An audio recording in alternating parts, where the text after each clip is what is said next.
Welcome to Channels Business Global with me, Juliana Olayinka, reporting from Jesus House for All Nations here in London. Today's Channels Business Global is dedicated to the business of giving and one woman's bold effort to make philanthropy more transparent, more accountable, and ultimately more transformative. From managing Nigeria's finances as Minister of Finance to now managing hope through her foundation, Kemi Adeosun has built one of the most innovative charitable models on the continent. Her Me Foundation is redefining what modern charity looks like, moving away from handouts towards sustainable, impact-driven giving. And at the center of that work is Dash Day, an annual call to declutter with purpose, where donated items are transformed into funding for orphans, survivors of domestic violence, and people living with disabilities. Now in its fourth year, Dash Day has grown from a small community effort in Lagos into a global movement spanning London, Lagos, and New York.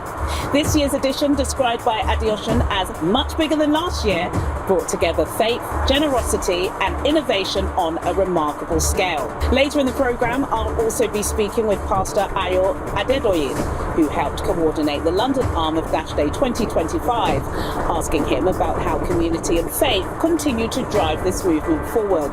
It's a story about purpose, leadership, and the power of giving. This is Channels Business Global. Kemi Adeosun, thank you so much for joining me on Channels Business Global, and thank you for bringing me inside a very warm environment. Our regular viewers will know that I've been on the road over the past couple of weeks. It's very nice to be here. How are you today? I'm great. I'm cold. Interesting that you're talking about a warm environment. I'm cold. I'm in boots and woolens, but yeah, I'm good. Very good. It's been quite a long time since we've seen you on camera. My estimate is about 7 years. I know the viewers will want to know how you've been. I've been on a lot of camera in 7 years. Yeah. It's just not your camera, Juliana. Not this is my camera. first time of me and you, but yeah. I'm good. I'm very well. Yeah, I'm doing well. I'm good. We're here to talk about Me and the Me Foundation and Dash Day, which I know was held earlier this week with the support of Jesus House, which is, of course, the reason why we're here. Talk to me about Me. How did it start? What your inspiration has been and what the journey has been like over the past 3 or 4 years? Yeah. So it started in 2021, and it started with my own personal dissatisfaction with how African charities and charitable work was portrayed on television. I used to see this particular advert that annoyed me every time I saw it. A little dirty child drinking water from a dirty stream, and then they were appealing for funds. And for me, there were two things. This impression that we were waiting to be rescued, and then the fact that there was no focus on the thousands of people doing small, amazing projects across Africa. Yeah. Indigenous self-help, people running orphanages, people running projects for the disabled. So I began to think about could I create a platform to, one, showcase their work, and two, to finance their work, to fundraise. And that's where Me originated. So we started in 2021. Just after COVID? Just after COVID. And one of the things that was very clear to me was I didn't want to ask people for money, because I feel that there isn't always a sustainability. I have to find you and ask you for money. Let me look for creative ways to fundraise. So the charity shop was the first of those projects. We started in 2021 in Lekki. We currently have 5 sites, 3 of which are open, but by the end of the year, it'll be a 5-chain charity shop store, and by God's grace we're also speaking to 2 other locations, so this time next year we should be 7 stores. Wow. Raising money every day sustainably for the less privileged, and supporting those indigenous projects, those orphanages, those people working with the disabled, those battered women's homes. They now can apply to us for grants. Yes. Which we provide for the work they're doing. Congratulations, and of course changing that narrative of how we support those people. So Me, also underneath that umbrella is Dash Day, which is why we're here. You said this year is bigger than last year. Talk to me about how that was formed. Yeah, so Dash Day, interestingly, it was actually Cuppy DJ Cuppy that came up with the idea of having a Dash Day, a bit like Red Nose Day, Yes. where we would do things to raise money for the community. And the more I thought about it, I thought, what a brilliant idea. So I reached out. It took a bit of time to get traction. But eventually Jesus House caught on, and Pastor Agui said, we're doing this. Yeah. And then we were able to leverage sort of the Jesus House, the size and the might of Jesus House to get others involved. So last year was the first, and people just brought things, clothes they're not using anymore, all of saleable conditions. So clothes they're not wearing anymore. Not smelly socks. No, we got some smelly socks. We threw them away, but that's part of the drill. I mean, part of my research for Dash Me, I spent a lot of time researching sort of Save the Children, Bernardo's charities here, and they did tell us you get a lot of rubbish. But thank God we didn't get as much rubbish as we had thought. But we got huge amounts of saleable items. So not only therefore are we collecting in the UK, we're also collecting in Nigeria, and we're pushing this stuff out in our shops. And our shops are like boutiques, so we steam the clothes, we put them on mannequins. You come into our shops, it's the air conditioning. It's not bend down select, as we call it, picking up second-hand clothes. I think I saw some Fendi when I was having a good look. We got Fendi, we got Louboutins. Wow. Nigerians have been incredibly generous. Yes. Nigerians have been our community has been very, very generous. Absolutely, especially when it's being led by somebody that they admire. Talk to me more about the international participation. You mentioned having stores in Lekki. Of course, you've worked around the world. How important is it that this is going to the four corners? Right. So the vision was to cover West and Central Africa, but we have to start. Charity begins at home. Yes. So we started with Nigeria. We're registered as a charity here in the UK with the UK Charities Commission. We're registered in America as a 501c corporation, which is their charity status. And the plan is to roll out. So now Dash Me UK is rolling. Dash Me USA hopefully will roll from next year.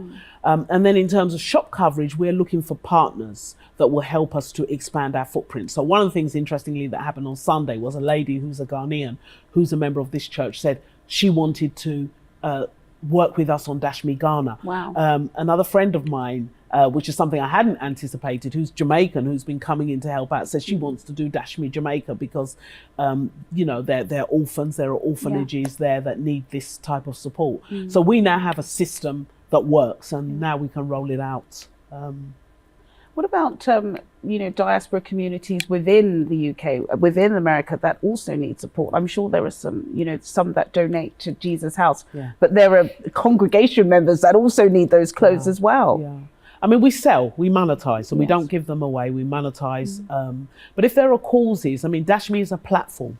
So groups apply. So there's nothing stopping a group based in the UK applying to Dash Me Foundation UK for the work they're doing. The point is, it's about supporting our community, and it's about generating funds from within the community in a sustainable manner. That's right. I suppose behind this project, what's fundamental is faith, isn't it? Right. Yeah. And community, they seem to sit at the heart of this movement. How important was your partnership with churches like Jesus House in amplifying this message? Absolutely critical. We wouldn't be where we are today without the support of Jesus House. They came on last year. Then this year, the Liberty Church joined. They brought 4 branches, a live church, City of David in Chatham, and it spread. They see this as faith in action. So this is helping the poor, helping the vulnerable, helping the orphaned and the widow. But we're doing it in a way that is convenient. So we're not asking you for money. We're saying just, like I think I sent you a text this morning to say, please look in your wardrobe to see if there's an orphan school fees hanging unused and you brought a bag. That's what we need. We need thousands and thousands of small gifts, and those cumulatively are absolutely huge. And from an economic perspective, because I know you're going to ask me an economics question, so let me just give you an answer, so you won't be able to ask a question. Yeah. It's rattling. The UK diaspora community send $3.5 billion a year back to Nigeria. It's a lot of money. It's a lot of money. And that's mainly to friends, that's to family, that's to investments, parties, but it's all to people that can say thank you. Yeah. Dash Me is saying, give me what you're not using, what you've grown out of, that's still decent. And we're using this for people who can never say thank you. They don't know who their benefactor is, but their lives are changing. And I when we go into the orphanages and you hear some of the stories, you're moved and you're really, you're making a difference. I think we're showing some of those clips now of you, because you're very hands-on with this. Do you think Nigerians are naturally charitable? So the Brits are known for being very charitable. You mentioned Red Nose Day, Comic Relief, and we all, give 10p or £10. Are Nigerians like that, you think? I think we are. But I think there are two problems. We lack the structures, and that was what Dash Me was trying to give you structures. We check. One of the things that Dash Me does is we have a department called donor assurance. So we believe nobody. I'm an accountant, I'm an auditor. I believe nothing until you can prove it to me. So it's not enough for someone to come and say, I'm running an orphanage. We have a team that will go and look and see and check and turn up without notice to find out what's really going on, to sniff around, so that when we send this money, because it's trust, for someone to give me, you saw something that was Fendi in there, someone to give me Fendi item or give Dash Me Fendi, you're trusting me, one, to sell it at a good price, and two, to make sure that the money goes where it's needed.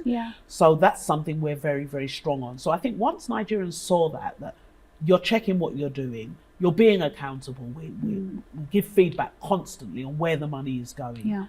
I think, they're ready to give. We're naturally a generous people, and I think people have keyed in. And one of the interesting things that happened this Dash Day was we said London and South. A young lady in Edinburgh, Grace Okafor, said, nope, we're going to do Scotland. Wow. And they collected things and have sent them down from Edinburgh. So it's spreading. Yes, it's becoming definitely global.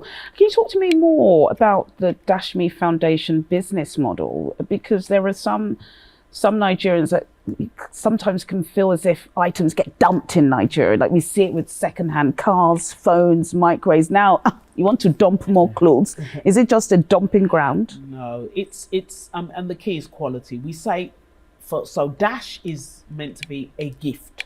So we say, don't dash anything you wouldn't want to receive as a gift. It's meant to be a dash. It's meant to be the thing, when you used to go and see your auntie, she said, oh, you can have this bag. It's meant to be that kind of quality, not dump. So we're, we don't sell fake, we don't sell, rubbish. So it's good quality things. And I think from the donations that we've seen so far, people got that memo. Pastor went on and on about it. They don't want rubbish, and the membership really responded in terms of quality, and that quality means we can sell at a good price. The people, it's a win-win, because the people that are buying it are also getting brands that maybe they couldn't have afforded normally. So it's a win-win. And then at the end of the line is a beneficiary, a little orphan. One of the kids I met recently, broke my heart, was a car crash, a vehicle crashed, and he was the only survivor. Goodness. So the only thing they know is that vehicle loaded in Kano. That's all they know about him. He's 3 years old, and the orphanage had to give him a name. They have to give him a birthday. Life for him is going to be tough, but because of this type of work, he's not going to be hungry. His school fees are going to be paid. If he falls sick, we're able to help with medical insurance for the orphanage. So it's real life-changing work. Absolutely. You've gone from managing multi-billion-dollar projects and budgets as Nigeria's finance minister, remember that job? To celebrating these small personal wins, like we said, with the boy who survived the car crash. What has that shift taught you about impact and fulfillment? I think for me, this is more fulfilling because I can see it. You can sign off. I'm trying to think, what's the largest thing I ever signed? Probably payroll at one time, 165 billion. Goodness. Right. I know it's huge, right? Huge. But I don't see the end result. This, I see people, I go back to the orphanages and I see, oh, where's that kid that was here? Oh, yeah, he's there. Or where's that other one? Oh, he's been adopted. Or, things, it's real impact in people's lives. So that gives me a huge amount of joy. What have I learned? I've learned that little things count. And I've learned that to get something big, you start from small. And I think the other thing I've learned about sort of the social fabric of society is that government doesn't drive it, people drive it. Well, a powerful reminder there from Kemi Adeosun that giving isn't just about charity, it's about structure, transparency and trust.